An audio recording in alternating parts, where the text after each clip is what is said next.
This episode of The Biggest Table is brought to you in part by Wild Goose Coffee. Since 2008, Wild Goose has sought to build better communities through coffee. For our listeners, Wild Goose is offering a special promotion of 20% off a one-time order using the code TABLE at checkout. To learn more and to order coffee, please visit wildgoosecoffee.com. I hope you enjoy this episode.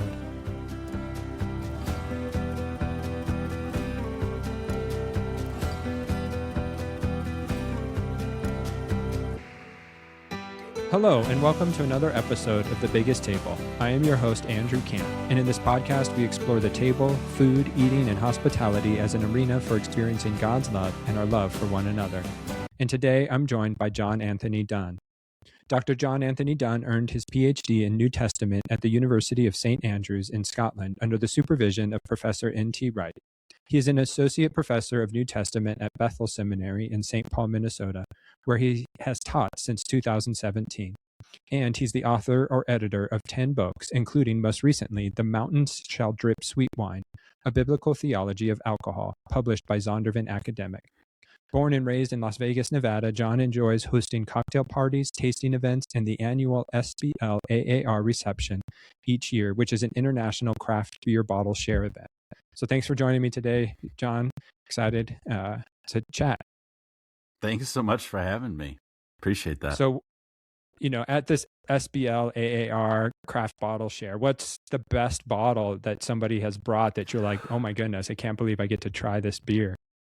Oh, yeah. I'm always very excited, when members of AAR and SBL who are coming from all over the world bring their favorite beers to share, their local beers, their hard to find beers. So there's always a bunch of interesting things on offer at these events. I always try to bring some aged Bourbon County brand stouts by Goose Island, different variants. And what's really cool is every year other people bring different variants too. And so I'm always really excited by those. It seems that most people who attend these events are quite pleased by those beers in particular. When I bring them around and let everybody sample a little bit, they're always quite excited by those, and they tend to be the highlights. I think I would have to go there. I mean, we've had Pliny the Elder. We've had plenty of fantastic beers. We've never had Westy 12s at any of our events, I don't think. I know they did bottle their beer and release them that one year. I forget which year that was. But other than that one time, I've never seen a Westy 12 in the wild, so to speak. But I did go to the monastery in Western Belgium back in like 2013, 14. It was a bit of a pilgrimage for me, and that was a delightful experience. But they don't normally bottle their beers, except for I think they had to pay for a roof or something like that, so they bottled it one particular year. But I'd have to say the Bourbon County brand stouts. Yeah, those are. It's been a number of years, probably close to 20 since I've tried one. But I remember trying it, and you're just like, this is not a beer to take lightly. Like, Absolutely.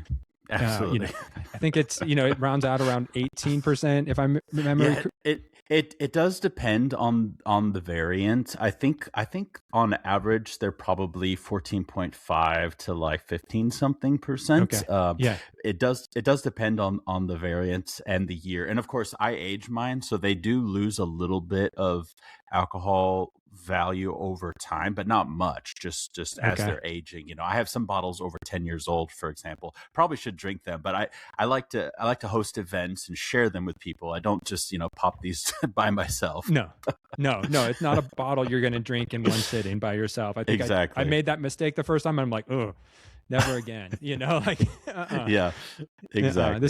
This is a 2 to 3 ounce pour, and Yes, yeah. Exactly.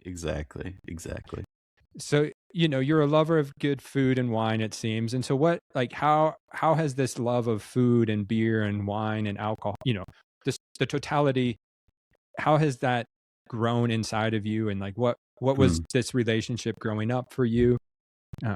Well, growing up, I mean, I grew up in a fundamentalist Baptist context in Las Vegas, of all places, as you do. There's kind of a separatist strand in Las Vegas. There's other ways of being Christian in Las Vegas, but one way is a very separatist way. And my experience was very unique within that kind of separatist sort of Christian experience because both my parents worked in the casinos. They were dealers. So it was this kind of weird tension where it was like, we don't participate in any of that stuff. And yet, of course, this is how the local economy works. And this is where good paying jobs are and, that kind of thing. So it was a really interesting tension, but I just never really had the kind of appreciation for like, wine and beer being things that you could enjoy as part of a meal or something like that. That was not part of the context. It was just like, it was drunkenness or it was abstinence, right? Those were, those were sort of your options. Or at least that's how I would have probably conceived it.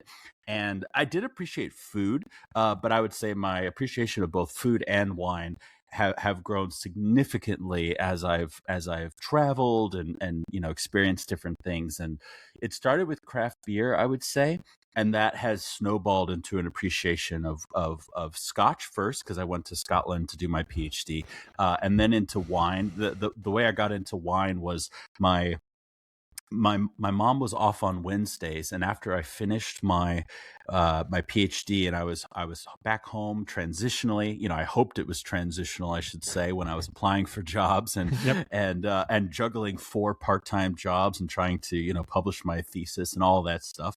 My mom was off on Wednesdays, and so we started this thing called Wine Wednesdays, where we would go find a new bottle of wine, we'd split it together and let my mom get caught up on all of her favorite shows like The Mindy Project and New Girl and all that stuff. Okay. So Wine Wednesdays was really where my appreciation of wine started to be cultivated. Because I think for a while I would say like, oh yeah, I'm a beer fan, and I kind of limited to that. Scotland opened my eyes to, you can actually sip and enjoy Scotch. You don't have to take shots of things, right? I didn't have a conception of that prior to living in Scotland, and so that opened my eyes to Scotch. Wine Wednesdays opened my eyes to wine, and then it really evolved from there into craft cocktails, and that's become definitely a hobby of mine really since COVID. When everyone was trying to figure out how to make sourdough, I was focused on craft cocktails and the techniques around certain cocktails, like doing milk clarification or making your own bitters, or these kinds of things, making your own clear ice. Like I was really getting into all these little techniques and getting the right gadgets, and of course building out the personal bar in order to make interesting cocktails. And so I really just, for me, it's all about craft. It's all about artistry. It's about enjoyment. And for me, it's quality over quantity every day. For sure. I totally get that. So many questions I want to follow up on, just because one, I'm like, okay, what was the beer that made you love craft beer? What's the Scotch that sent you, realizing, you could enjoy all of this? So I'm just curious, it's always interesting to know, okay, what was it that allowed you to be like, okay, this is something I really want to enjoy? Totally. So I would say it was Chimay Blue on the beer side. So going back to Belgian styles, Trappist ales. Love the whole Trappist tradition. Love that there's this, precedent and really strong history of like Christians making beer. You know what I mean? Like my fundamentalist Baptist self would have like no sense of that, but just love the whole Trappist tradition. Big fan of Chimay Blue. That was really kind of the entry point. Because I think before that, I think the best beer that I was exposed to, or the beer that I started to say, oh, I like this beer, was the Newcastle Brown Ale, which I think really speaks to the limited range of beers that I was exposed to prior to Chimay Blue. Because I used to think all beer tasted the same, which of course I always say, if anybody says something like that, I always say you haven't tried enough, because there's such a huge breadth, and that's what I love about craft beer is the variety. And Newcastle Brown Ale was really kind of that first beer that was like, oh, I like this. This is my beer. But Chimay Blue made me realize like there's a world here that I have not tapped into, I've not explored. And so that is a crucial beer in this whole thing. The Scotch that made me realize that I'm open to Scotch. It really was a tasting night hosted at the University of St. Andrews, our divinity school, St. Mary's College, led by Jamie Davies. He did this little kind of like regions of Scotland tasting. And I don't remember, which ones he had us try that night. I just remember being like, wow, there's diversity here, there's variety here, and there's a craftsmanship that I just did not appreciate. I always thought hard liquor was gross, and that's why you drink it fast. That's why you take shots of it. So that was so eye-opening. And I just, as I was falling in love with Scotland, of course, I'm falling in love with one of their greatest productions. Yep. Yes. And so I started kind of like working through, like I'd have a bottle that I'd always have a bottle in my office that I just pour a little dram of every now and again, as kind of like my own personal education in Scotch. And I would say, of course, the one that I fell in love with, probably a lot of people, it's their go-to as well, is Lagavulin 16. Okay. I love, and I got to go to Isla for the first time this past May with some buddies from my church in Minnesota, and that was just a blast. Going to Lagavulin, going to Lefroy and Ardbeg. We only had a handful of hours, so we had to be we had less than 24 hours, so it was a bit rushed for my taste, but it was delightful nonetheless. Gotcha. So you tend towards the peatier.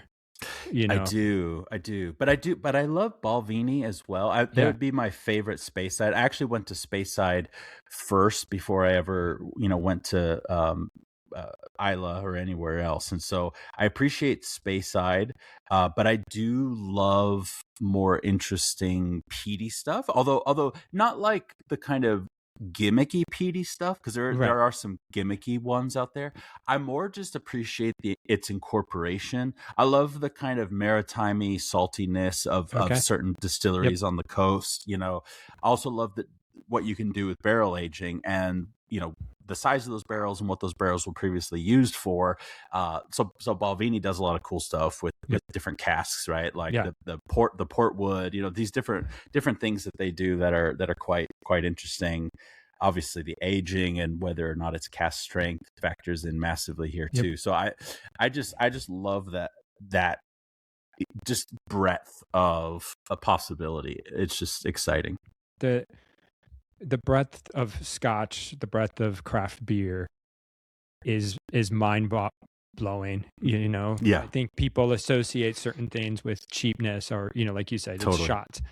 Jack Daniels are cheap tequila. That makes you feel horrible no matter what you do. For the longest time I thought I didn't like tequila, and I realized that what I didn't like was Jose Cuervo. Yeah, exactly, right. Yes, I think that's where I still am. I'm like, I don't drink a lot of tequila, but I think it's because I've had bad tequila I never had. Exactly. Yeah. Well, once you try some añejo, some like really like fancy aged stuff by better producers, I mean, I love the Clase Azul. It might be a little bit gimmicky with its like vase, sort of bottle, but I think the bottle's pretty awesome. So I have a Reposado of Clase Azul. Don Julio is excellent, especially the stuff that's aged. I mean, I think that's the thing is like, and even for me, like some people when they make marks, they're like, "Oh, I like to use silvers or something like Hoven or something." It's like, no. Reposado at least. Like I'm always like Cadillac. My marks are always Cadillac. It's like you got to have some life to that tequila, I think. No, correct. Yeah, quality again over quantity. Yes. So I think we could probably go on and talking about different alcohols and the enjoyment of them. But indeed, you've written this new book on a biblical theology of alcohol, which is an intriguing look. And so what spurred you to write this book? What did you see missing in sort of Christian literature? Because I think we're seeing more and more books deal with food and the integration of food and alcohol with spiritual life.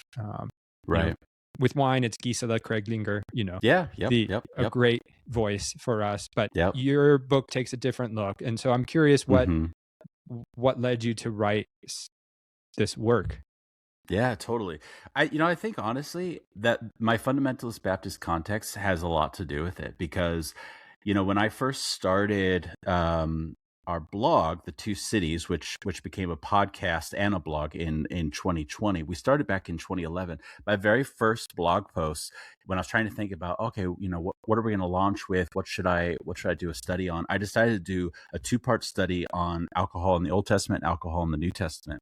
And I did such a deep dive for those. I was really treating them like papers rather than just like blog posts. Right. And I wanted to be thorough. And I was really kind of blown away because I think at the time I was sort of thinking like, because I was starting to become a craft beer fan.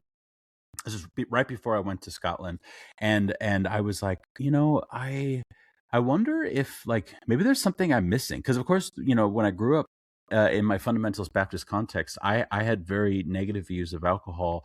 It wasn't in the house, and so it wasn't something that even though I grew up in Las Vegas and like people are drinking like all over the city, it wasn't like part of my experience so much, right? And so except for like weddings, but I was like, maybe I'm missing something. Like maybe I need to like take a closer look, and really really explore this topic more thoroughly. Like, is there something I'm missing? So I tried to find every passage I could, and I was really just kind of blown away, not just by the positive sets of concepts and images in the Bible, but really the mundane images in the Bible. I Hmm. think that was maybe one of the most striking things for me is just how mundane like wine is. Because for me, it was charged, it was loaded, it was fraught. But like in the Bible, it's so casual most of the time, right? Hmm. They're just people are eating and drinking. And it's Yeah. normal stuff, and we have so much stigma associated with it that we sometimes just can't appreciate its ubiquity. I think a lot of people are surprised, like, no, it's all over your Bible. Like Right. there's Yeah. references everywhere. And so I think I was just really struck by that. And I was also just really struck by because in a lot of like the literature that I was familiar with or the conversations that I was familiar with around alcohol, it was about permissibility. Can we, can't we, should we, shouldn't we? And I think when you limit the conversation to those sets of questions, so much of that material that I wrote about for the blog, especially the mundane stuff, just never gets touched because it doesn't help you answer those questions. Then I was just thinking, wait, we're answering these questions without dealing with the full scope of what the Bible does with alcohol.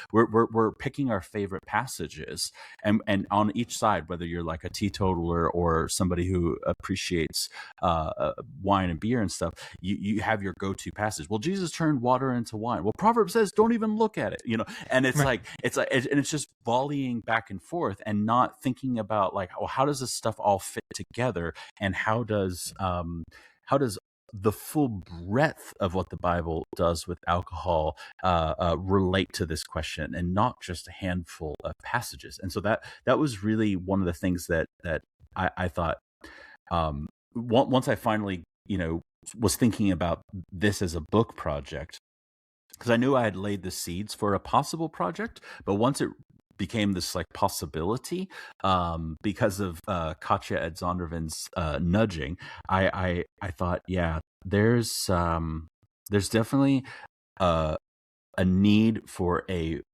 biblical theological approach that tries to pull these threads together in a way that's holistic and comprehensive. And that was ultimately my goal with this book. I appreciate your book, and what I appreciated most is your nuanced view that you're asking beyond the permissibility question, because that is how we usually frame it. Can we or should we drink? But not really what does the totality of Scripture say about alcohol, both for good and for bad? And your book is quite the opus. It's a lot of background and more information than I ever knew I needed about alcohol.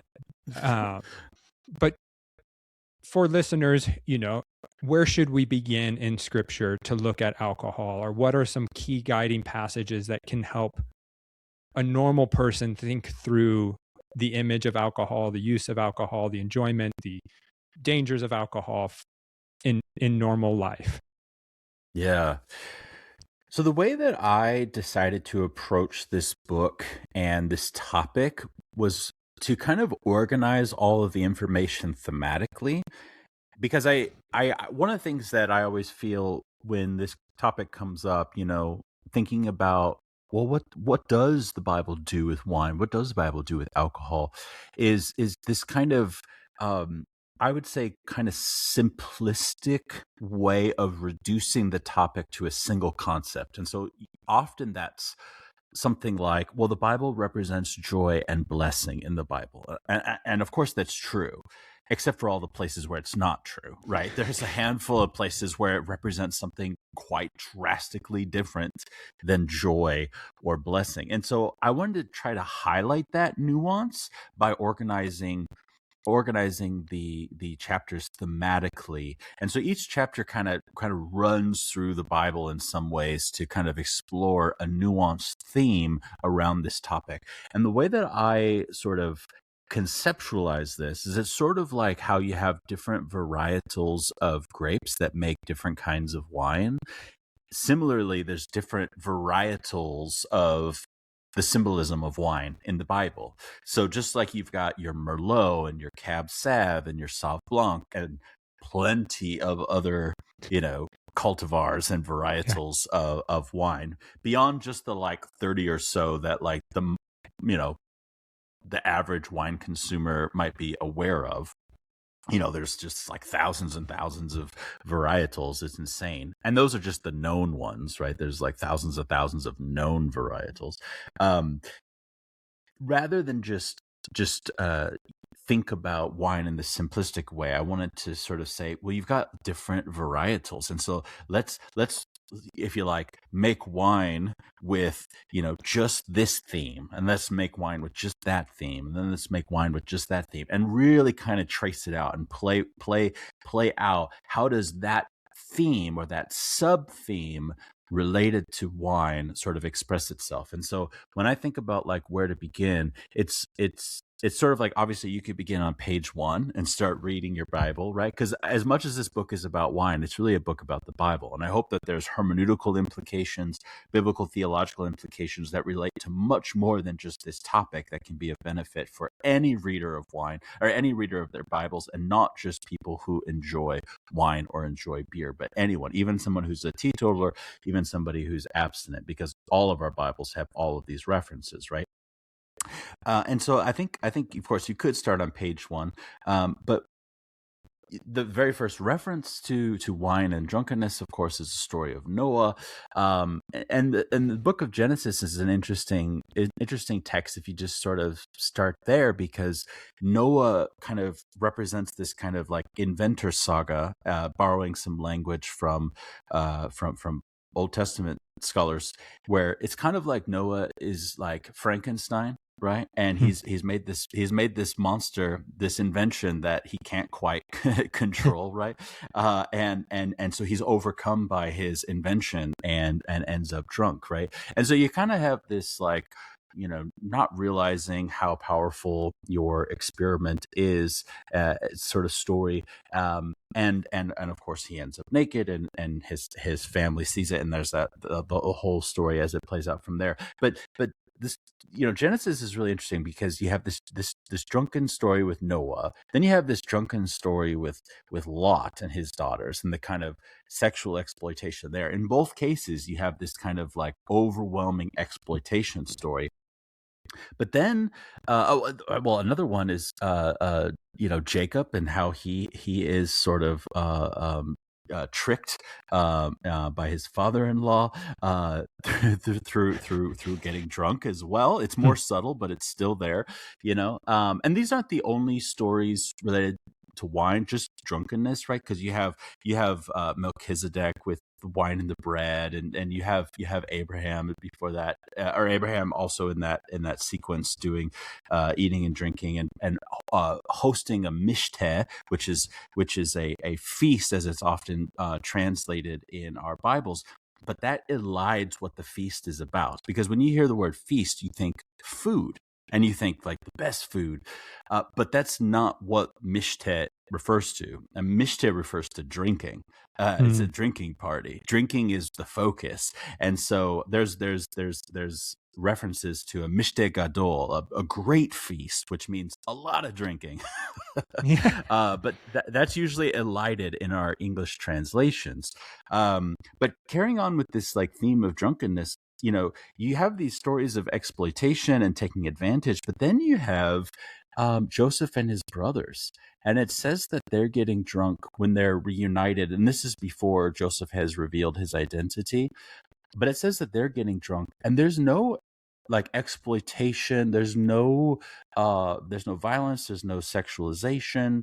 If there's any kind of trickery, it's the way that Joseph, hides the cup in Right. Benjamin's stuff. So there is a little bit of sort of trickery, but it's nothing like the previous scenes. And so it's just really interesting, just taking like the first book of the Bible where you have nuanced things going on, even with the topic like drunkenness. And so it just represents how you really have to attend to what's going on narratively, what's going on thematically, and that's just the first book of the Bible.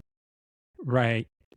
Because then, as God's people are led into the promised land, one of the first images of the promised land we're given is these massive grapes that come Yeah. back. And, you Yeah. point out that the temple becomes a place, of Yeah. agricultural fertility and abundance and celebratory, best food and best wine, and so those are the images I think that most stick out to me, of just we remember the land flowing with milk and honey, but then we don't realize that the temple was probably a place of great feasting as well. And the temple's sort of vitality is directly related in this interesting, almost like cause and effect relationship between the temple and the land. Because in order to make all the offerings and everything, you need the land to be producing, Right. the grain, the grapes for the wine, the oil, and then of course the livestock for the sacrifices. So all this stuff is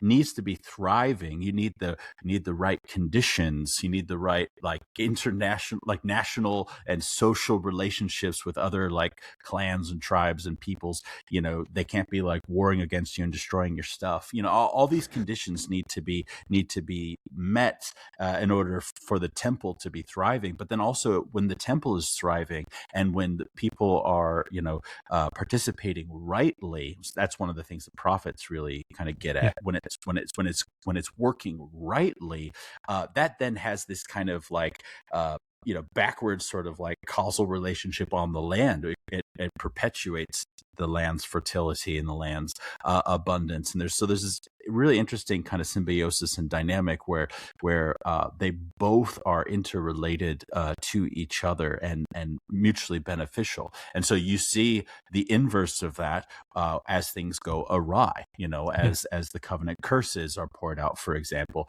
where you see the they're tossed out of the land, or the land doesn't produce like it ought to, like it could, like it should, like God promised, because of disobedience, because of the covenantal curses. So there's this really fascinating kind of interrelationship there that I find very interesting as well. I'm curious too, because as people who follow Jesus and live in this new covenant time, we're not tied to a land. And so as you've thought biblically about the interconnectedness of land and fertility and abundance with temple worship and right worship, where do we extrapolate that for us today? Or like, is there like, how do we make sense of this today, not being tied to land or, tied to a temple per se? Like, what does that mean for us as modern day Jesus followers? Right. Well, I do think that the New Testament sets some trajectories for how we can think about these things sort of still being ongoing and relevant for us. So, for example, we're not making sacrifices and offerings and libations and these kinds of things, but we still have wine in our ritual practices through the Eucharist, right? Through communion, the Lord's Supper. And so there's still a continuity of wine's relationship to ritual practice that I think we can sort of connect those dots and see the importance and relevance and centrality really of wine in worship, which of course is a wonderful thing to say, but really that's what we're talking about. Wine has been part of Christian worship from the beginning, and it's only been since the advent of Welch's grape juice and that whole kind of interest in leveraging pasteurization for communion that of course a huge chunk of the church has moved away from the use of wine. And my own experience, my own tradition, my own background reflects that, the use of grape juice for communion. Despite my preference, it's not what my church does, and I'm okay with that. But I have had, and I talk about this in the book, I have had some powerful experiences in Anglican contexts where the use, and actually in a Baptist context, as I retell in a church in Paris, and I didn't quite understand what the pastor was saying about the communion elements, and mistook the wine for grape juice, but I've had some powerful experiences with the use of a common cup, for example. And so I do have strong inclinations and preferences. And I think for biblical reasons, I see the common cup language reflected in Paul, even beyond just the Last Supper as a kind of precedent. And I also think, when I look at what Paul says about the breaking of bread, and elsewhere in Acts, for example, I take the breaking bread references to be Eucharistic. I'm after the pattern of Emmaus in Luke 24. Right. Yep. I just think this is all sort of Christophanic in a way. The breaking of bread is when they recognize Jesus, and I take that seriously. And I also think when we in my church context, so these are things I'm mindful of and experience some tension with. When we have our little COVID approved still, like the wrapper with a little piece of bread underneath, and then it's sitting on top of your little thimble full of very sweet grape juice. I just feel like we're not breaking bread, we're not literally breaking bread, which is the ritual act that and so I do feel like there are, I just think ritual is important. I think we should have conversations around these things, and I would say that's something that has really stood out from my work on this, coming from a Baptist context, coming from low church context. The ritual use of wine has just really been heightened for me as a result of this. Now, it's not the sacrifices and the libations, etc., like it was in the Old Testament, but there's still this kind of this is what we do with wine, and I think we need to think about that and take that seriously, as this is what it looks like for the church to use wine in worship. So that's an example that I think of. Another thing is, we don't go to the temple, but one of the themes in the New Testament is that indwelt with the Spirit, the church becomes a temple. The church becomes a place where the presence of God can be found, and that's a major theme in the New Testament. It's one of my favorite themes in the New Testament, and this dovetails, I think, interestingly, with a handful of New Testament passages. The Pentecost pouring out of the Spirit, and they're drunk with new wine, and the whole notion of being drunk in sacred space is kind of, I think, tapped into a little bit, because you're not meant to be drunk in sacred space, and of course they're not drunk at Pentecost, but that there's this interesting dynamic there. I mean, it kind of harkens back to Hannah's story, and some other things. I also think about Ephesians 5 and this, don't don't be drunk with wine, in which is debauchery, but be filled with the Spirit. And for me, as I argue in the book, and as I've argued at greater length in an article elsewhere, I think that there's a kind of temple motif in that passage that helps to further explain this connection between wine and the Spirit. One of the reasons why I think this is because of the references to singing and corporate worship that follows. So priests aren't meant to be drunk while they're serving in the temple. Now, they only do this a couple weeks out of the year. So we're really just talking about a very temporary period of abstinence for priests. They could drink any other time. They're just not meant to do so when they're serving in sacred space, because they need to be able to distinguish the holy from the profane. In other words, they can't drink on the job, right? And that makes total sense. But I think that this kind of logic is being applied to the church in Ephesians 5. And one of the things that buttresses that is not least the temple references and temple allusions throughout Ephesians, and there's a ton. And there's an explicit one at the end of chapter 2, but there's others that I think are really important here. But also the idea that singing isn't this kind of casual thing that happens all the time. Singing, especially in biblical texts, is Levitical activity. This is what the Levites do in sacred space. And so the associations between worship and the Spirit and wine, I think all of that kind of comes together as a way of talking about, the church gathered together is sacred space. And in that context, there should not be drunkenness. And so I think this is Eucharistic. There's even a use of the Greek verb in its participle form in that passage, Eucharisteo, to give thanks, which is where we get the term Eucharist from. And so I do think there's a kind of Eucharistic context there. It's similar in some ways, although not with the socioeconomic issues. It's similar in some ways to 1 Corinthians 11 with the drunkenness there in the Eucharistic setting. But I don't think Ephesians is leveraging the kind of socioeconomic issues that 1 Corinthians does. But you do get these household codes that follow. And I think one of the implications is this is talking about house churches gathered in Jesus' name, indwelt by the Spirit. That is sacred space and should be treated like the temple in Jerusalem, in terms of its sacredness.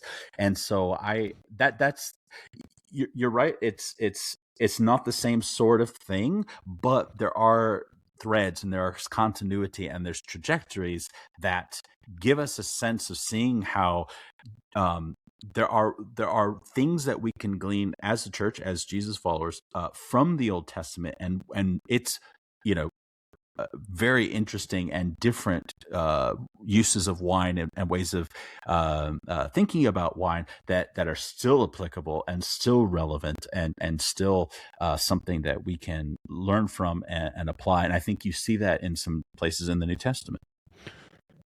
For sure. And you gave us a lot to digest there. There was a lot of great information, from even, how we think about the Eucharist, which I want to come back to, because loving food and wine and spirituality, I think the Eucharistic shapes so much of what the church should be, and yet it's downplayed. Growing up evangelical, it's downplayed. But, and then that Ephesians passage of what it means to think about, because that is the passage we quote a lot. Don't be drunk with wine, but be filled with the Spirit. It's like, if there's one verse that's quoted about alcohol in evangelical churches, it's that verse. But I love how you're nuancing it and giving us something to think about. But I want to come back to the Eucharist, because you were, making this correlation between temple and the celebration of the Eucharist. And I've always thought, with these COVID, even pre-COVID, the elements we used in the evangelical church, I think, did not do justice to what the Eucharist should be. Like, if this is what Jesus tastes like, Jesus is pretty stale and not nuanced. There's no nuance. It is just bland and sweet. Like, they're like, whereas like if the Jewish people brought their first fruits, the best they had to offer at the temple, like, should there be the same intention and beauty we bring to the Eucharist, where like the bread is more than just stale matzah or Yeah. the Yeah. wine, and or grape juice. I think having grape juice available for people is Yeah. needed, right? Like Yeah. nobody's, Yeah. you're Yeah. not saying that in the book, and Right. Right. but that wine should be more than just, it should be more than just Welch's grape juice or Yeah. boxed wine, and so like Yeah. how Yeah. how does this idea of beauty, then how can beauty and a fuller appreciation of what the Bible says about alcohol inform our celebration of the Eucharist? Totally.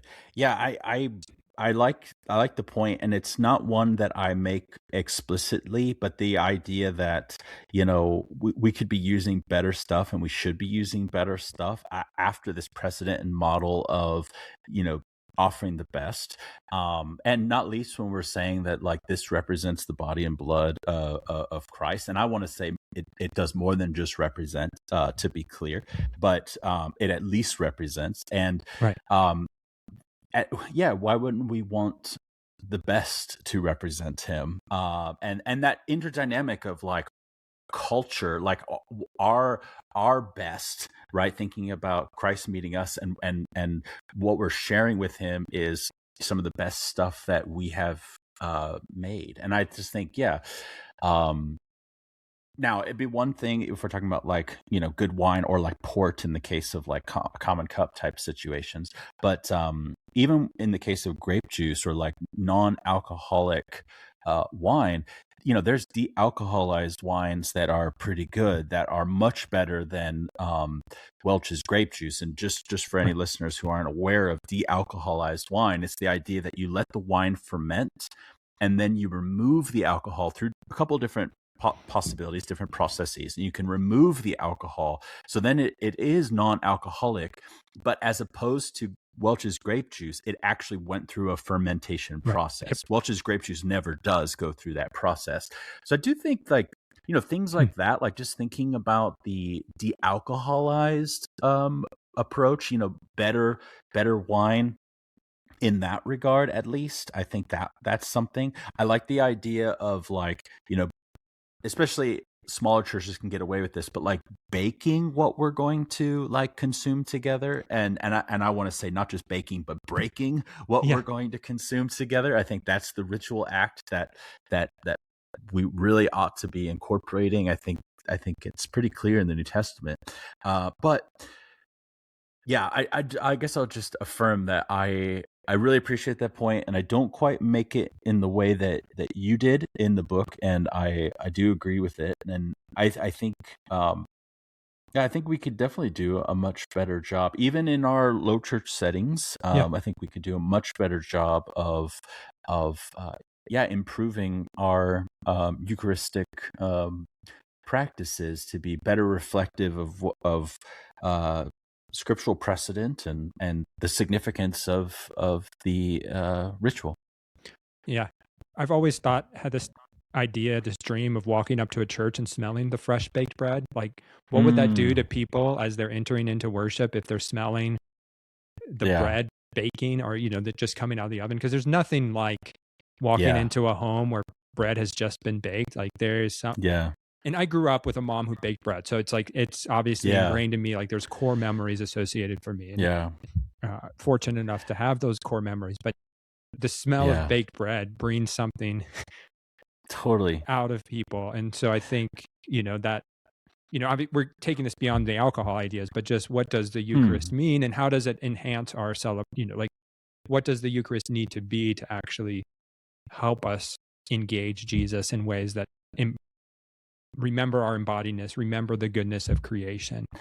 I absolutely love that idea, that smell of baked bread. And if you think about it, when we're talking about the counterpart in the Old Testament in the temple, it smells like a barbecue, right? You show up. I mean, it probably smells like a whole lot of other things too, but there is a massive barbecue. Essentially, that's what we're talking about. Is a massive barbecue, and any kind of, like, family picnic, or any kind of, like, outing like that. The smell. I mean, if you're a vegetarian or a vegan, you might not appreciate the smell of, like, cooked meat, of course.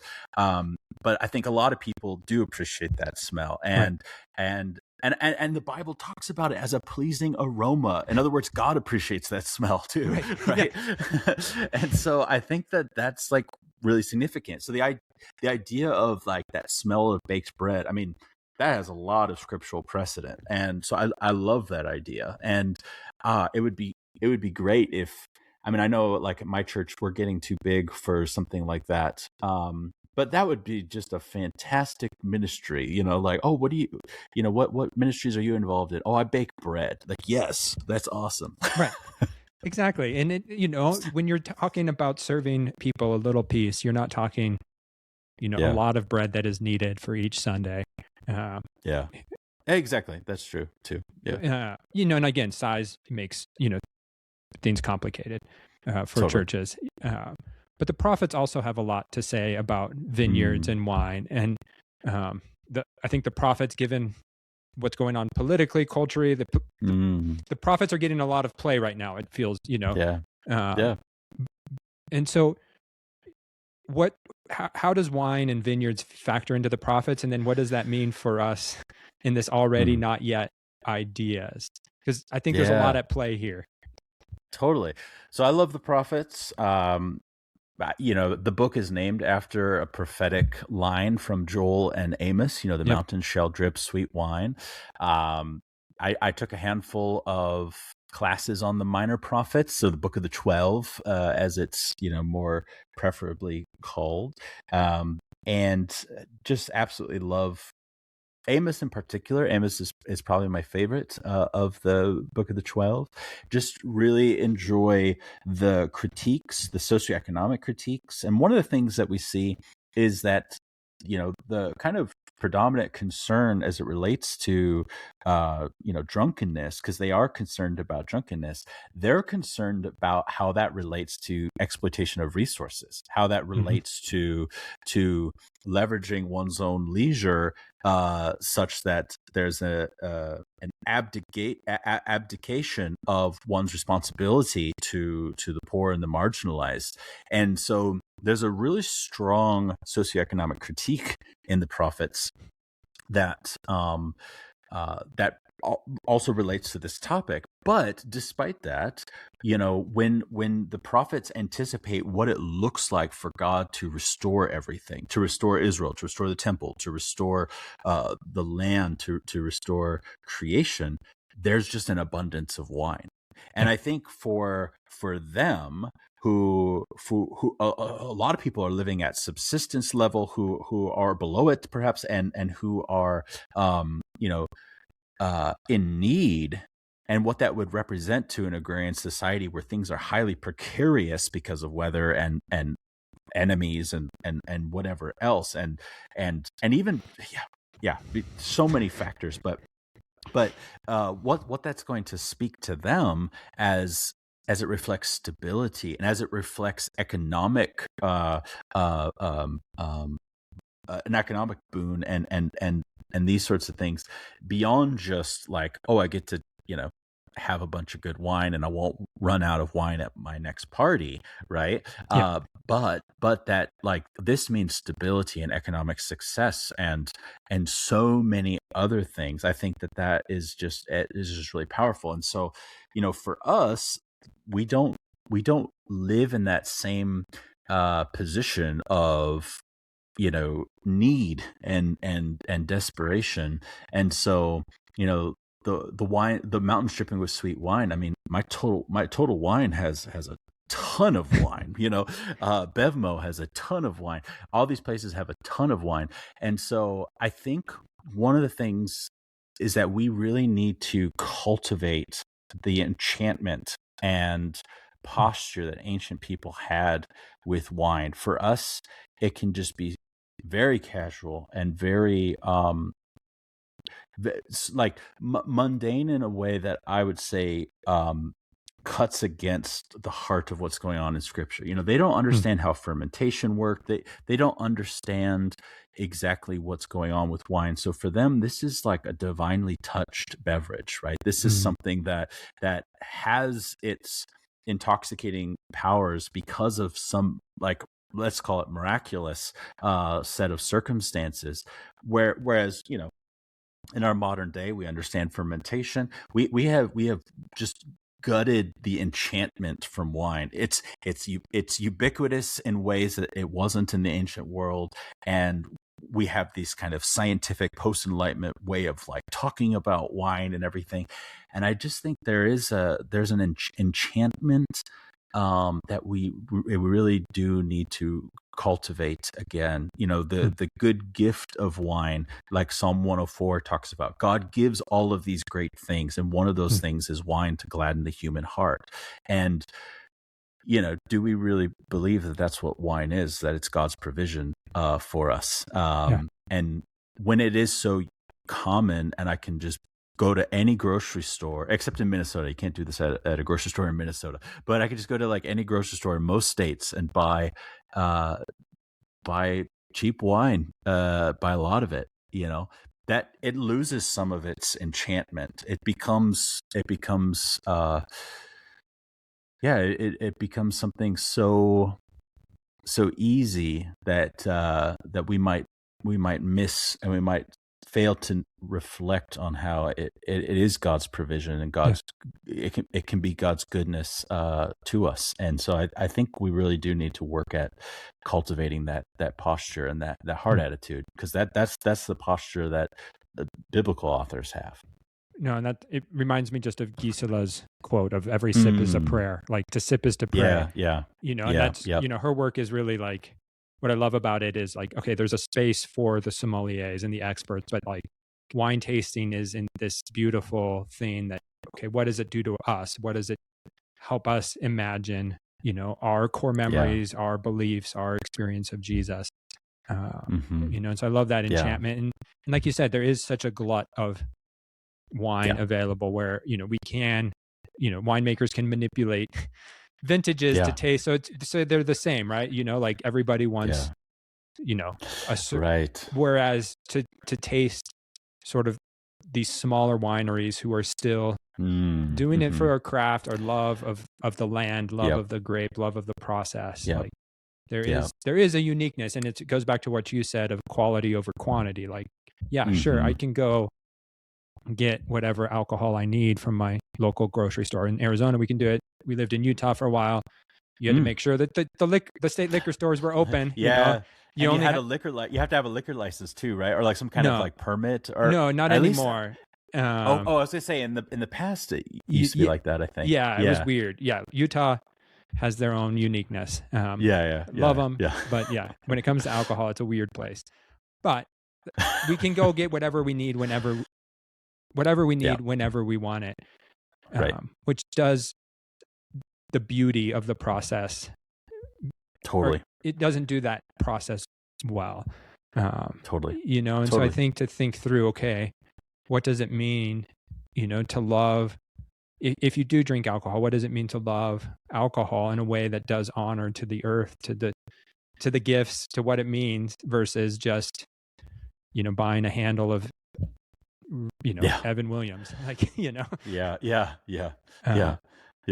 And so I think there's some interesting things to think through, and I think too, like what your book helped, because you and I growing up, alcohol was never talked about in the church, and people avoided it, or it was done in secrecy. Whereas, most of us now feel the freedom to drink, and we don't think about all the nuances.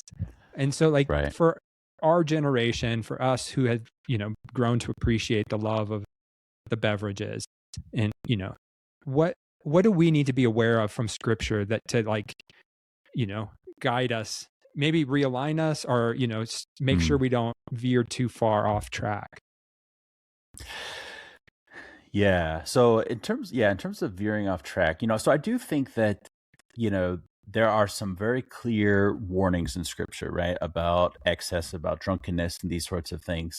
I do think that moderation is the best, so the admonitions to be sober minded, I take that to be the prerogative of everyone, right? So I know, like, for example, Alcoholics Anonymous and people who identify with different like recovery groups, they talk about being sober, and they distinguish people who abstain from people who drink on the basis of being sober. And the way I think of it is sober-mindedness is for everyone to pursue. And there's different ways of pursuing that. You can pursue that through moderation, or you can pursue that through abstinence. And so I think there's a principle of drunkenness that I think we should all take seriously.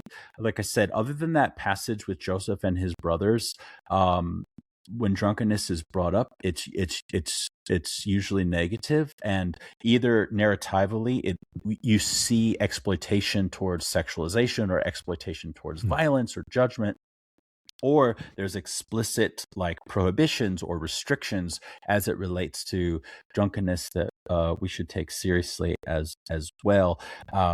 And so I think that principle of drunkenness is really kind of the way that I would frame it, where it's not about what you're drinking. So whether it's scotch or cocktails or wine or beer, it's about how you're drinking it. And, if you can sip, a couple of drams of scotch and remain sober minded, then great. That's I think something that I would commend, as opposed to taking shots and trying to get blitzed, right? Those are obviously different postures. So for me, it's also sort of another way of thinking about it is, are we being utilitarian in our approach to alcohol, right?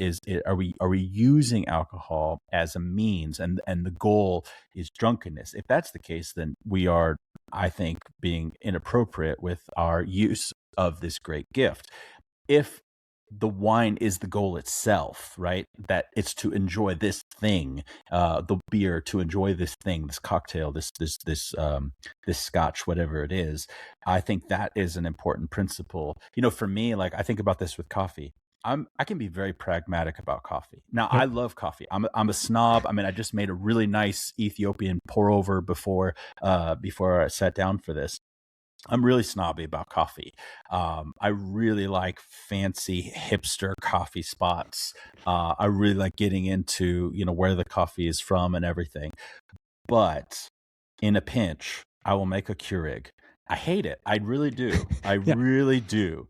But I will do it nonetheless, because I feel like I need it, right? And I will like get the caffeine boost, even though I know this is garbage coffee. It's subpar, and it's just not. It's not good. No. But I don't approach alcohol that way, right? If I'm at a party, let's say, and there's only Bud Lights available, well, I'm drinking water then, Right. or a soda or something else. Like I'm not going to drink Bud Lights. And mileage varies. I'm not saying that everyone needs to agree with me on Bud Light. Bud Light just happens to be something that, for me, it's a stand-in for all beers that aren't worth drinking, right? Right. And so, I think don't drink something just to drink, right? Drink something that you like, that you love, that helps you cultivate that sense of generosity, that sense of enchantment, that sense of recognition of God's provision. Otherwise, it's just a waste of time, and waste of calories, and a waste of whatever else. Yes. Yeah, I would tend to agree. The only nuance, I would add with that of like, hey, if it's only Bud Light, like there have been times where I've gone over to a neighbor's house and they only have Bud Light, and she's like, hey, you want a beer? And you're like, I think to be a good neighbor, do I accept, how do I be a good neighbor? Sometimes you have to, you sit and drink a bad beer with a neighbor because the relationship is more important than, True. Fair enough. Yeah. Fair enough. I'm more thinking of, and I said the word party. What I'm really thinking of are receptions that I've been at AAR, SBL, for example. And these are catered by hotels, and it's like all these cheap beers and cheap wines, and I always hate it. Now, if there's an IPA there, I'm usually happy. I'm like, oh yeah, I'll have the IPA. But this is part of the reason why we started our SBL AAR SPLAR, Society for Beer Lovers and Assorted Academic Research, is its full name. This is why we started that reception back in 2013, and we've been running it ever since. And one of the ideas, beyond just, hey, we're coming from all over the world to share our favorite and hard to find beers with each other, but also, man, catering at a lot of these receptions at these hotels, at these convention centers is sometimes rough. Right. So, Yep. instead of, saying, I guess I'll have a cheap beer. And that's not something I'm ever going to say, to be clear. But for Yeah. me, it's like, no. Just save it for our event, For sure. we'll host something I good get that. then. I understand. And so I'm curious too, as we begin to wrap up, like as you've done all this research, this writing, this reading, like how has your spiritual life and your love of Jesus grown? Because it's easy just to get stuck in the details in the head, right? Like, you know, we both probably read more than we need to. Yeah. And so like how has this working through this theology of alcohol helped you love Jesus and love others more? Yeah. Well, I think, because this topic is so ubiquitous and because it touches on so many other topics, kingdom, covenant, theology proper, even, Jesus's humanity and all kinds of interesting topics. For me, I just think it opens up, further this sense of wonder about the Bible and about the Christian experience, and that's why I really gravitate towards the ritual dynamic quite a lot. I think about, like I said, my experiences at those Anglican churches and that one Baptist church in Paris. It's just being like some of the most powerful experiences that I've had, spiritually, religiously, ritually, and so for me, like, even though I'm my church doesn't partake of the Eucharist with wine, but instead grape juice, I still think about how I reflect on the experiences that I have had, if that makes sense, Yeah. when I take the Eucharist, even with elements that I think, oh, we could do better. As we were talking about, we could do better, but I do think that I have had experiences that I think have been really powerful and meaningful to me. And as it relates to Eucharist and ritual, the language in First Corinthians, right? As often as you drink, do this in remembrance of me.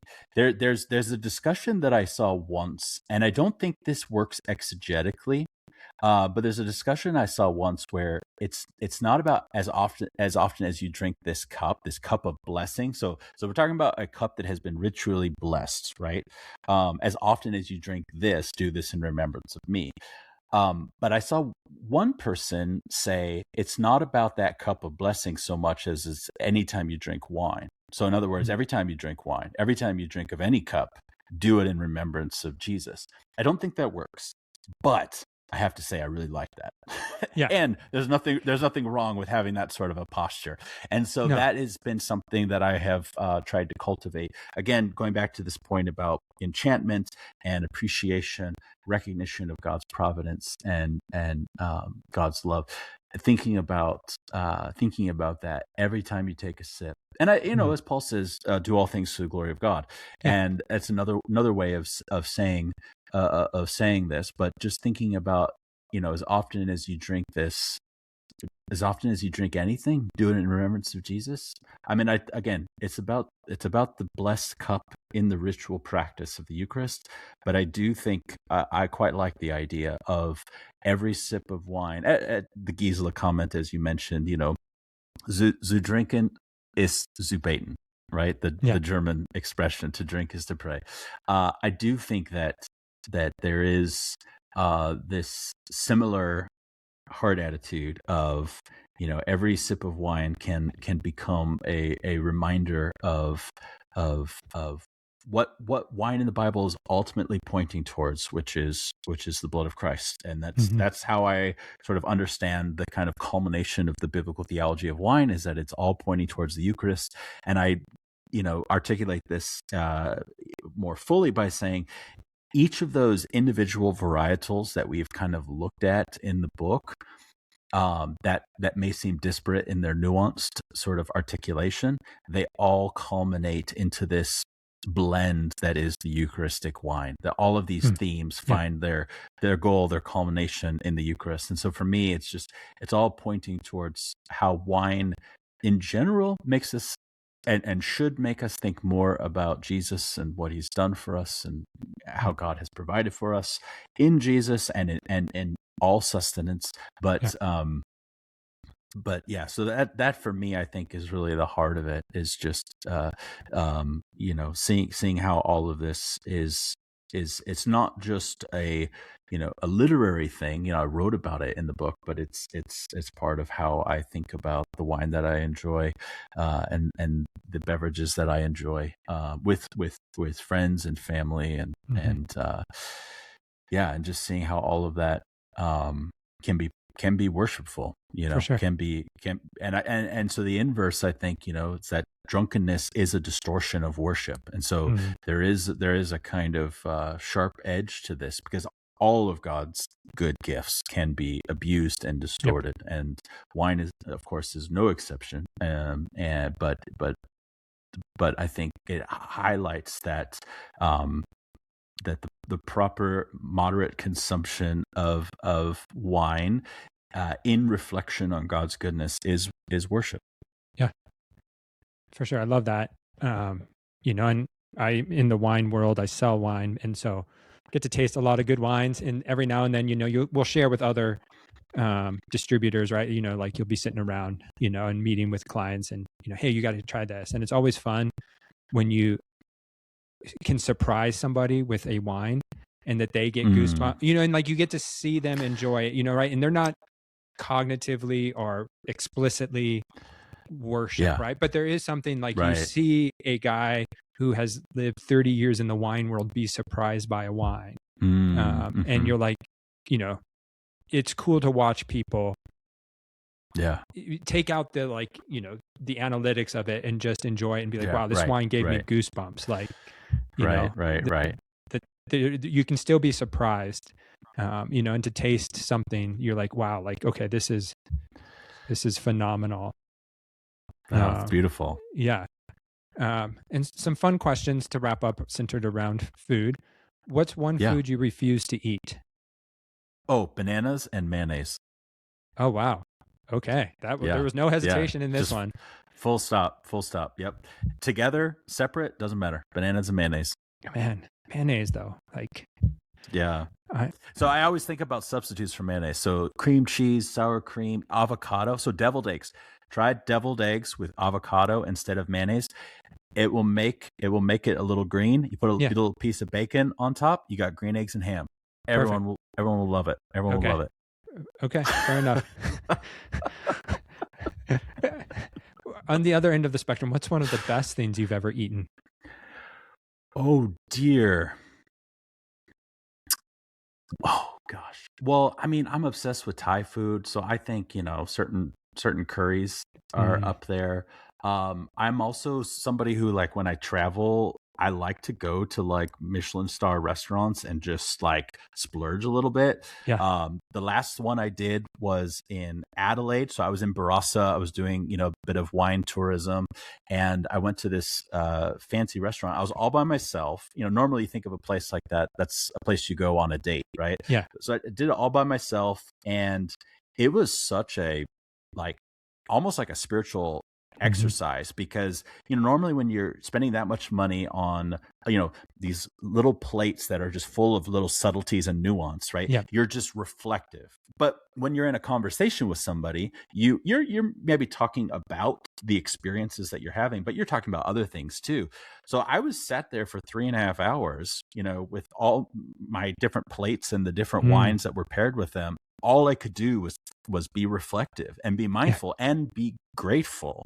So it was such a beautiful experience. So, I don't know what's the best thing I've ever had, but I know I've had a lot of great things because I pursue great food, For sure. I love that to enjoy that meal by yourself, and to have, it takes a certain level of confidence and security to do that. But what that eating alone can do to your enjoyment of it.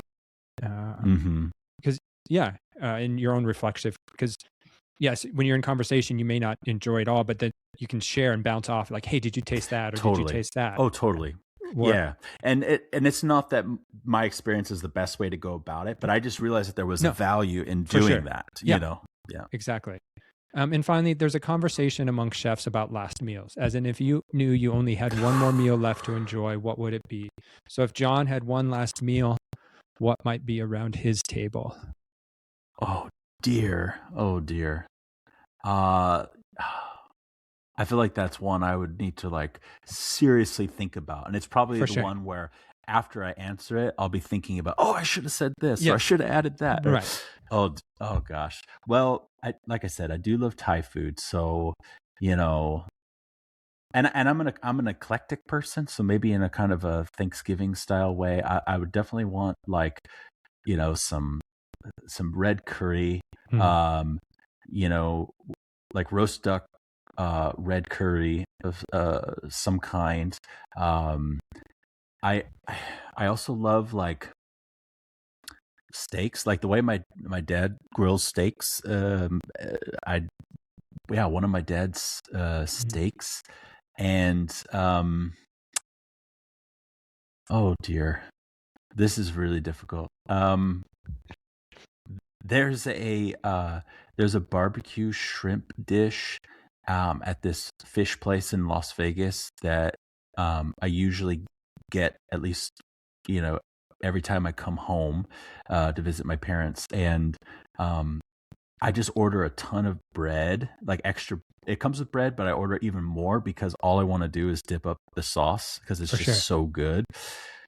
So maybe I'd say something like that, like one of my dad's grilled steaks, um, a roast duck, red curry, and that barbecue shrimp dish with a bunch of extra garlic bread to dip it in. For sure. I love it. And I have to ask, curious, because we were both Biola students, Talbot Oh yeah. students. So La Mirada has this famous Renu na corn. Oh, I we're- did. I went there. Absolutely. Okay. That Yeah. was It was my one of, that was really my introduction to Thai food. I had Okay. grown up appreciating like Chinese food, and we probably did have Thai food actually. Now that I think about it, growing up, but I would say Renuna corn was kind of the maybe where I made Thai food my own. For sure. Let's say. Yeah. Well, because then Vegas has this great Thai restaurant. I've not eaten there. I've just heard of it. It's Lotus of Siam, I believe. Which, Oh, you know, I don't know Anthony about that one. Anthony Bourdain Okay. went there multiple times. I think if my history moves correctly, it's even, you know, the family that started Renu na corn also started Lotus of Siam. Like there's a Okay. connectedness, maybe. Okay. Don't quote me on that, but Well, so if I, as I mentioned earlier, my mom and I did wine Wednesdays. On Tuesdays, my dad and I did Thai Tuesdays because he was off on Okay. Tuesday. nice. And we always went to this kind of subpar Thai place because we really liked the family that worked there, and we Okay. always knew like, yeah, this isn't the best, but you know, like subpar Thai is still better than a lot of other meals in For my sure. opinion. Absolutely. But then we discovered this place called Thai-licious. And if you're ever Okay. in like Henderson, Green Valley area, Thai-licious is absolutely fantastic. I really love, I think they have this like Thai basil red curry dish that I get, and it's just delightful. Awesome. My wife and I love Thai food as well. And I, you know, again, for the interest of time, we won't continue down this road of. Yeah, well, because then I'll keep thinking of things I should have said. Yes, for sure. Well, John, I've really appreciated your time, your book, your work. And so if people want to learn more about you and what you're up to, is there a place they can find you? Yeah, so I mean, I'm on social media. I have a podcast, like I said. It's a collaborative podcast. There's a handful of other team members who are part of it with me called The Two Cities. We have a website, thetwocities.com. We're on Apple Podcasts, Spotify, all the, you know, sort of normal platforms. Yep. But yeah. Awesome. Yeah, and if you are interested in learning more about a biblical theology of alcohol, I do recommend The Mountain Shall Drip Sweet Wine, published by Zondervan, available wherever you find your books. If you've enjoyed this episode, please consider subscribing, leaving a review, or sharing it with others. Thanks for joining us on this episode of The Biggest Table, where we explore what it means to be transformed by God's love around the table and through food. Until next time, bye.